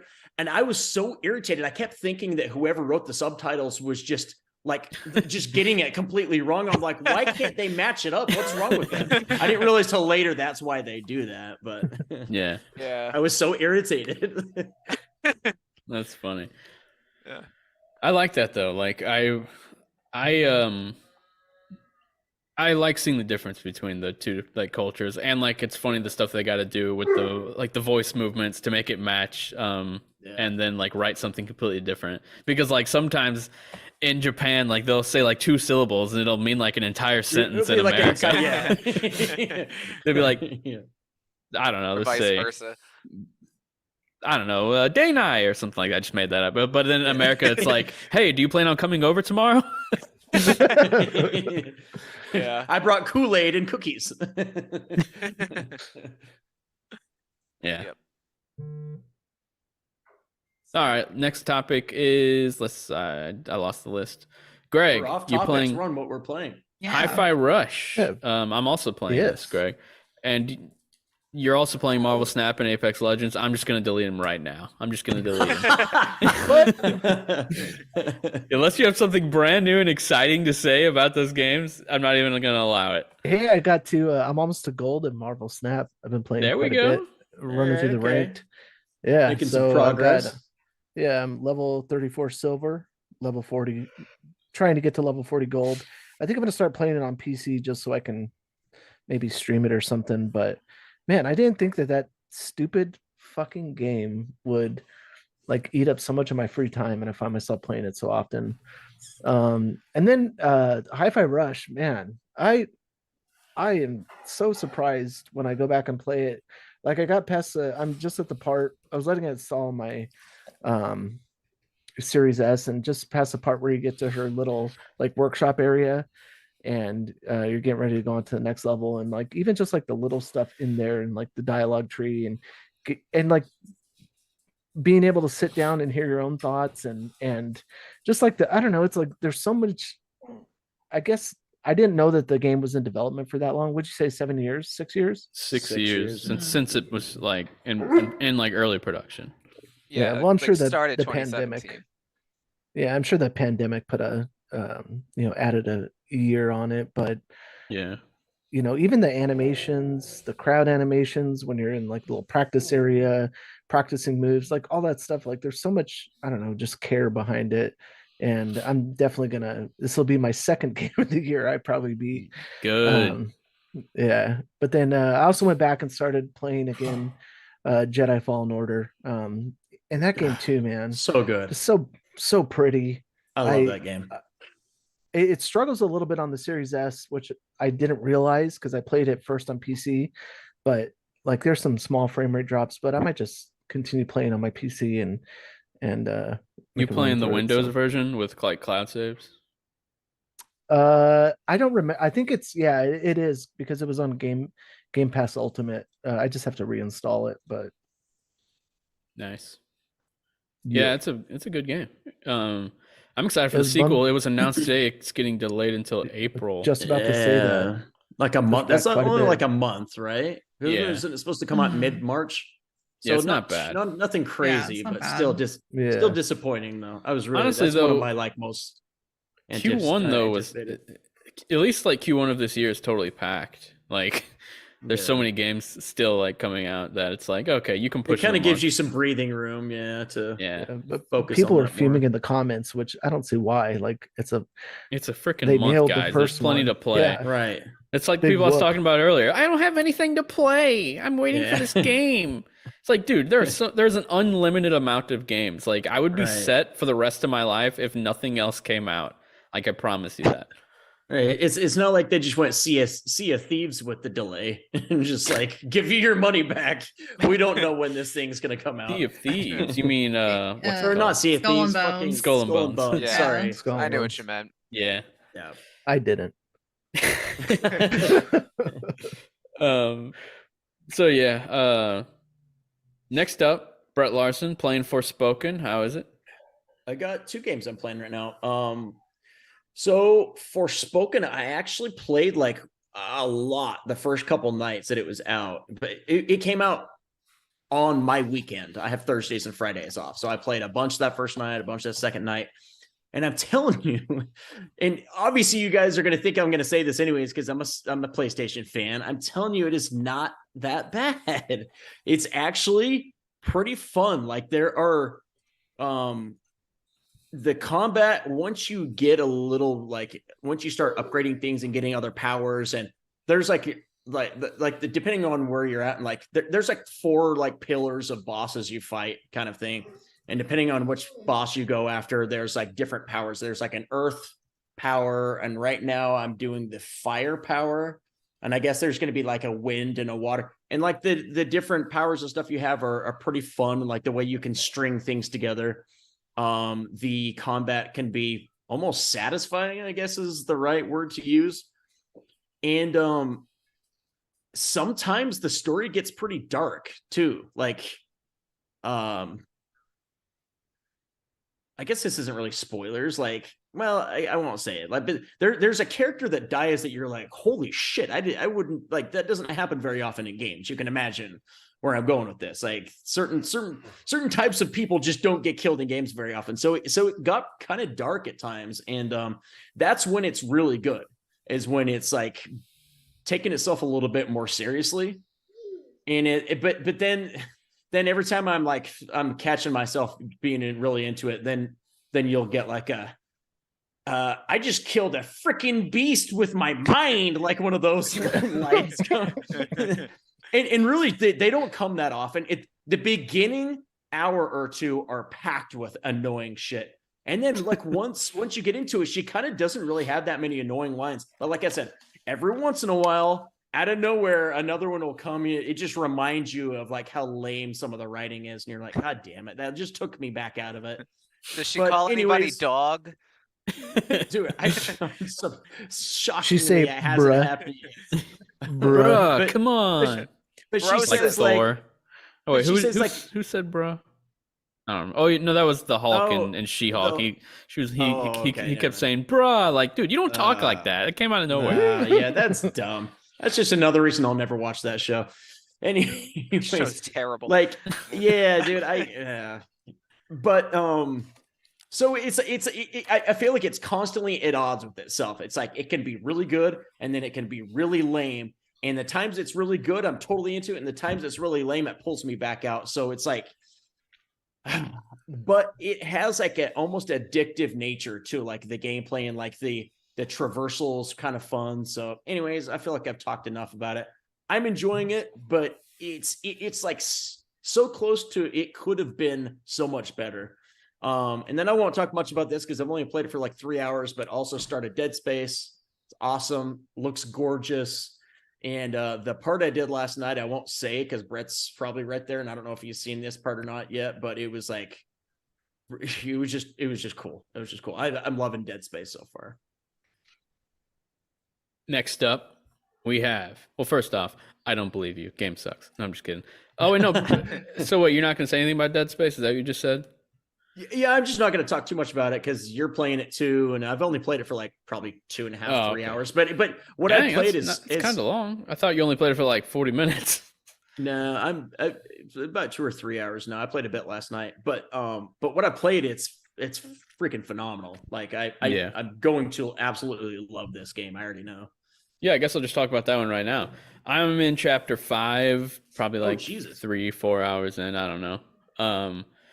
And it's super good. It's funny going from Callisto to this because you can immediately see, okay, this is more of a game. Like it feels like a game. Like it's less so cinematic, more so gameplay mechanics. Not that Callisto didn't have some interesting gameplay mechanics, but this feels more gamey, if that makes sense. And visually, it doesn't look as good as Callisto, so that's one thing. It still looks great. I did notice some weird blurriness on the character model because the camera constantly zooms up pretty close because you're like in elevators and stuff, and like when you're like fixing your guns, there's like weird parts of the suit that look not as good as like everything else, and I'm thinking that's kind of strange considering you see this more than anything. So I thought they would have really made that look the best. Not that I'm even much of a graphics person in general. That's just one thing that I thought I would mention. It's not. Yeah, but it's really good. The pacing's really solid. It's really scary. Like I have actually had to like sort of stop for a second and be like, okay, I need to calm down because like my heart's racing. I'm like, I don't need to be like giving myself a heart attack playing this game. But it's I would say it's probably slightly scarier than Dead Space 2, which is my only other thing that I did start Dead Space 3, but me and Brett decided we were going to play Dead Space 2 right before the remake, so we both did that for the first time. Yeah, for the first time, both played it. And Dead Space 2 is already, it's on one of my favorite games ever list already. Like I absolutely loved that game. And this one, I don't know if it's necessarily hitting that mark for me as 2, but if not, it's extremely close. I'm still like probably almost halfway there. So I still have a lot more to play, and I'm sure it's going to keep getting better and better. And it doesn't seem like I was just going to say real quick, it doesn't seem like it's hit like that many cinematic highs like Dead Space 2 had. But yeah, Dead Space 2, they sort of ramped up the budget, so I'm not sure this is going to have those moments, you know? Yeah. Because Dead Space 1 was such a hit that the second one, they're like, okay, let's go bigger. Let's do some Uncharted shit in here. And they did that, and it was pretty awesome. But yeah, there's some really cool things in this game, like stuff that I didn't really know that was going to be in the game. Like the structure of it's a lot different. I heard this is a bit different, but like you are backtracking more, but they always end up changing something about the environment so that's more creepy or more intense when you go back through it. Like you walk into a room. Sorry, go ahead. No, I was just about that. I didn't mean to cut you off. I was just going to say, like, that's one thing I've noticed. Like when you go through like a couple hallways and you get whatever you need to get. Normally in games, you go back through those hallways, easy peasy. On this, there's a couple times that I've just been like casually jogging through thinking everything's cool. And also, something like attacks me. I'm like, God damn it. Like that's the scary shit that like gets me is like totally unexpected. And it will be like 3 freaking creatures coming at you at the same time. I love jump scares like that though. I hate it. I'm gonna scream. I had the worst reactions. Yeah. Anyway, it's really, really good so far. This is definitely a Brett Medlock game. It's because it took a lot of inspiration from Resident Evil 4, which Glenn Schofield is not afraid to talk about. He said he wanted to make Resident Evil 4 in space, basically. And he did. And like, I love how it feels. Like, it's not over, like, it has very simple mechanics. Switch to a gun, like switch to another gun if you run out of ammo, use the little grabber thing and like shoot something at an enemy, or do like a melee or stomp, and that's it. And that's all you really have to do. Like it doesn't need to be more complex than that. But I feel like a lot of games, like when Resident Evil 6 came out, they overdid everything. I don't know if any of you guys played Resident Evil 6, but they added pointless mechanics that did not even need to be in the game, like jumping and dodging and rolling and sliding. And I'm just like, this isn't really like, and the environments were not even built around that type of movement, so it just felt awkward. But this game feels very tight mechanically, like extremely well made. For sure, yeah. And I even hopped into the original to check it out, and mechanics wise, they did enhance it a bit. Like it feels better than the original when it comes to the movement and stuff, which you could assume, but I was expecting the first one to feel less clunky, but it feels, I would say this new one feels more like Dead Space 2 did, which is like really, really good, like really clean movement. But yeah, aside from that, Hi-Fi Rush, Greg talked about it a little bit. It's a stunning game, beautiful, has so much charm. It's popping with personality. I love the main character. I love all the characters. This game, it like blew up and started trending on Twitter when it released. And I really hope it's a big hit for what's their name? It's escaping me right now. Not Ghostwire. Tango. Yeah, Tango Gameworks. I really hope it's a big hit for them because they honestly need like a big hit, because it seemed like not Deathloop, but Ghostwire Tokyo came out and didn't really have like hit up like with much of a bang. And then the Evil Within 1 and 2 always seemed like they may have been disappointed slightly in the sales. So good. They're so solid good. though. Yeah. Yeah. Both games are just fucking great. Yeah. So it's kind of funny to me that they come out with this game that's polar opposite of all their like previous games. And then it's like trending, and apparently like there were more people playing it on Steam on launch night than Forspoken. So that's a good sign. Nice. And it's a game with zero marketing, a way smaller budget. Yeah. Like I would hope that it paid off in spades.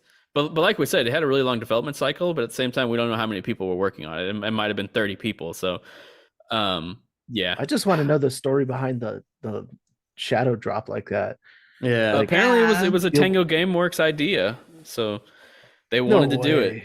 Yeah. I mean, to release it just like that, just like be a part Xbox, of the showcase, and Xbox just said okay because that's what they said they wanted to do.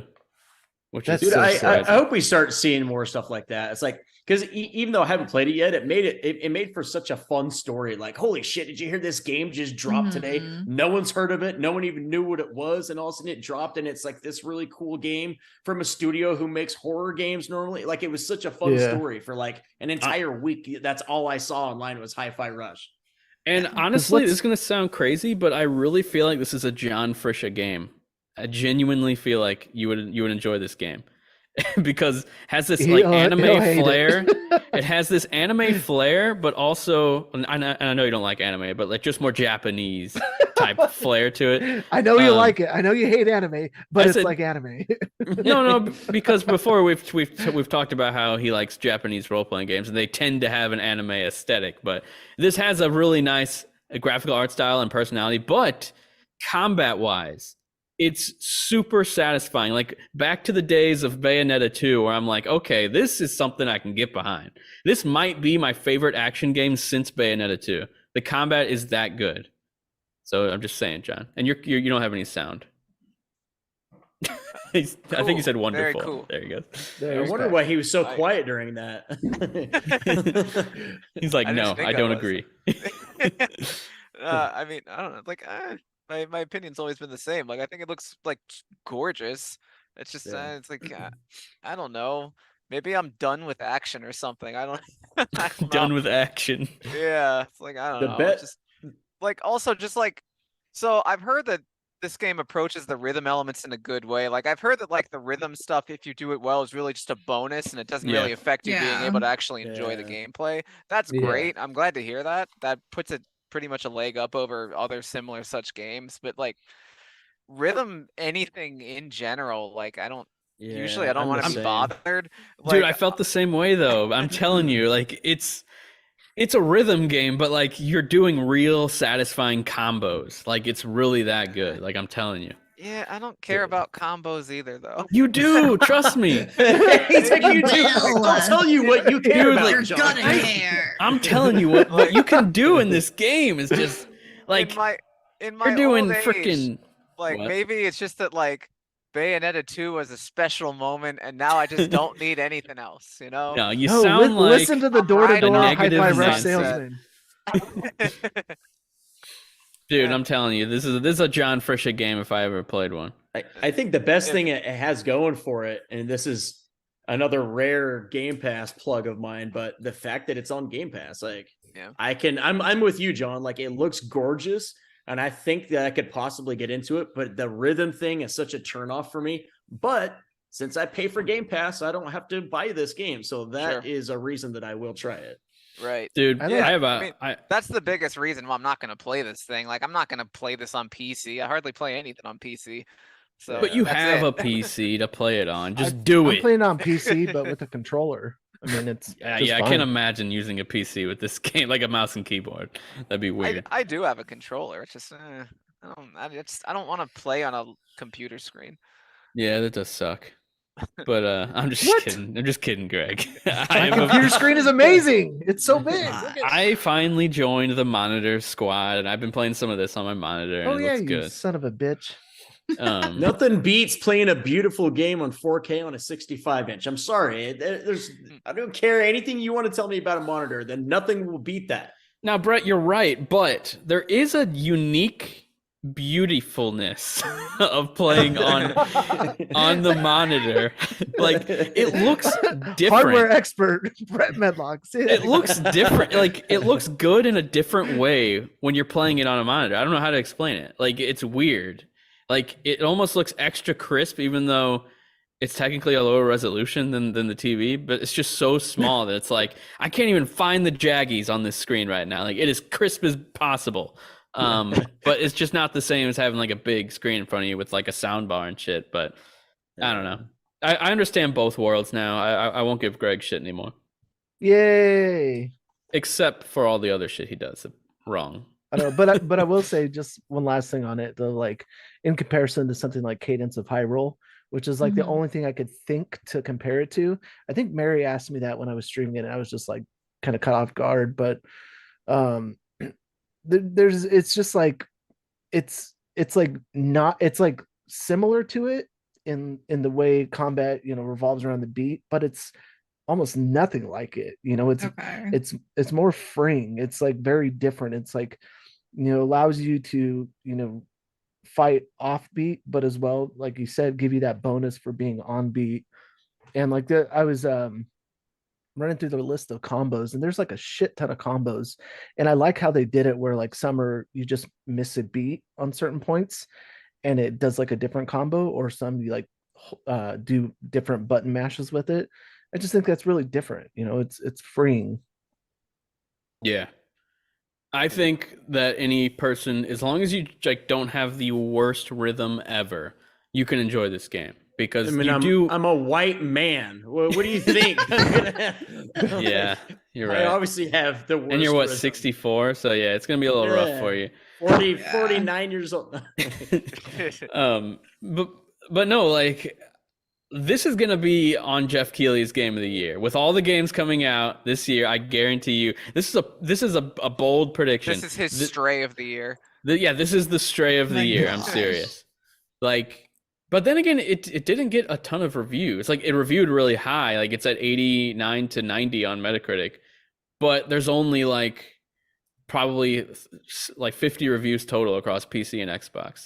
I think I saw the completion rate was like 1.98% or something like that. I mean, those are always abysmal, no matter what game, usually.